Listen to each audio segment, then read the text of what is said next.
ئەچمە هەڵەبجە لە خەو هەستن ناونیشانی ئەو سرودەیە کە ئامادەکراوە بکرێتە سرودی پەروەردە و زانین لە ئێستادا کاری کلیپەکەی بۆ تەواو کراوە واتە تەواوی کارەکانی کلیپەکە تەواو بوو لەلایەن دوو هونەرمەندی دەنگخۆشەوە کە ئەوانیش کەویار هادی و حەمید بانەیەوە وتراوە بێگومان ئەم شعرە یەکێکە لە شعرەکانی شاعیری مەزنی کورد ئەحمەد موختار بەگیجاف لە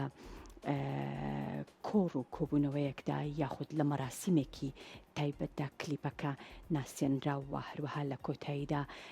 خەڵات بەسەر بەشدار بۆکانی ناو کلیپەکە بەهۆی سەرکەوتنی بەرهەمەکەوە دابشکرا.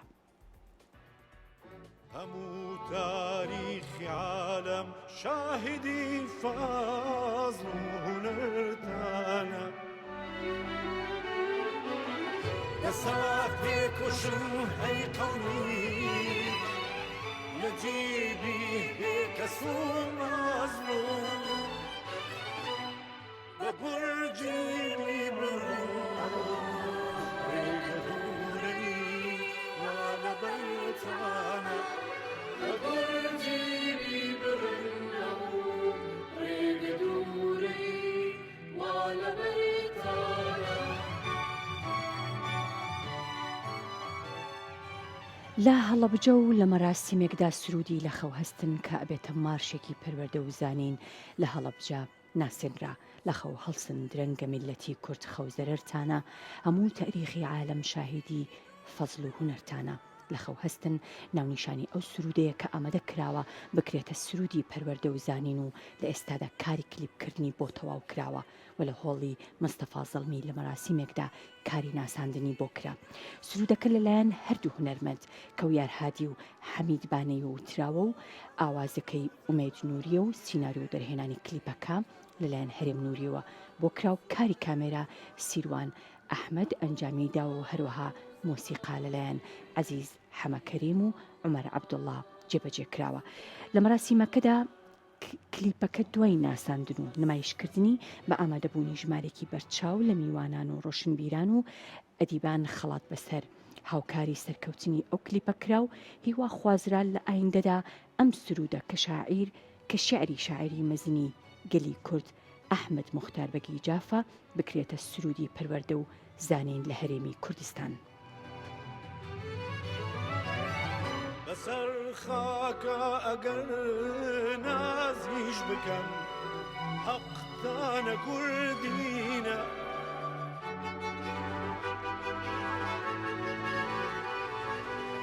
بسر خاکە ئەگەر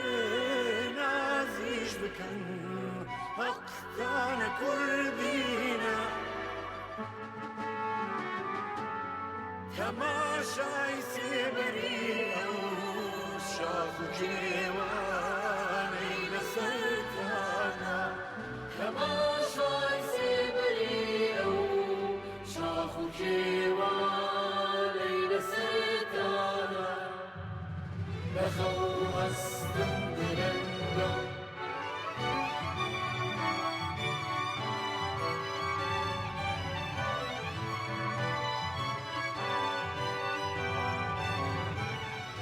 بقدري بسر يارا مبورا حرمتي بدرا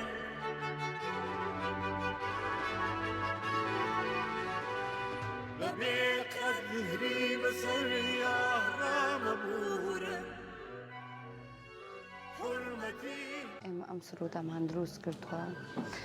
ڕاستەکەی مامۆستا عەزیز و ئەوان بە ئێمە بەڵام ئێمەش بە خۆشحاڵیەوە یعنی پێمان خۆش بوو کە سرودێکی وا بێنینە بەرهەم ئیشێکی جوان دەرچووە لەگەڵ مامۆستا حەمید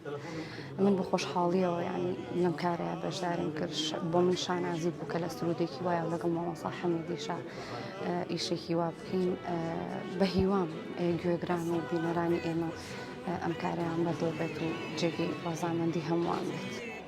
ئەم سرودە ئەو هەنراوی ئەحمەد موختارە کە ئەڵێ بخوێنن چونکە خوێندن بۆ دیفاعی تێقی دوژمنتان هەموو ئان و زەمانێ عینی قەوغان و سپەرتانە فەمان سەرتاکەی بە لە خەو هەستن دەست پێەکە. ئەم سرودە ئاوازی هاوڕێ و مامۆسای مۆسیقامان ئومێد نووری حەنینانەوەیە پێش 42 ساڵ لەمەوە پێشکە من گەنجێکی 7 ساڵ بووم تازە چوو بە دنیای مۆسیقا کۆمەڵێک لەسەر هۆڵی و شانووی ئامادەی هەڵبجەی کچان بۆ ماوەی 6 ڕۆژ ئاهەنگی پێشکەشکرا و کاتە ئێمە 16 ساڵ بووین و بەشدار بووین لە چالاکیەکانە ئەم سرودە زۆر کاری تێکردم ئەواتمەوە بۆ ڕۆژێک لە ڕۆژان بە توانای خۆم و بە توانای چەند هاوڕێک ئەم ئیشە بگەمی شوێنی خۆی ڕاستێکەوە بوو چەند جارێک هەوڵممە ئەو بوو لە چلەی کاگومێدا کە ساڵی پار و پێرار بە کۆنا ئەمری خۆی کرد من هەوڵمان لە چلەی ئەوە ئەم بەرهەمە پێشکەشکەم بەدەنی خۆم دوای فترێک ئەوە بوو مەکتەبی ئەحمەد موختار ئامادەی ئەحمەد موختاری کوڕان کرایەوە من ئەو ڕۆژە حەزم کرد بەدەنی خۆم و خێزانم کلیبێکی بچکۆلی لێ دروستکەین و پێشکەشیکەین دوای کاگەسۆ هەنی برادەریکە زۆر تەژی ئێمەیان کردوتیان بۆ ئەمیشە گەورە ناکەن منیش پیشانی کۆمەڵێک هاوڕێ مۆسیقامان لەوانە کاک عومەری چەلۆ و کاکتوانە خورشید و ئەوانوتیان بەڕاستی ئەمە شتێکی زۆر جوانە کارێکی مۆسیقامان بۆ کرد لەگەڵ کاک عومەرە ئەوە بوو بیرمان لەوە کردو کە دوو دەنگی زۆر تایبەت لەوانە کاک حەمید بانەیە و خاتو کەویار زۆر بە لێبوردەوانە هاتنە پێشەوە و بەرهەمەکەیان جوانتر کرد و ئەوانە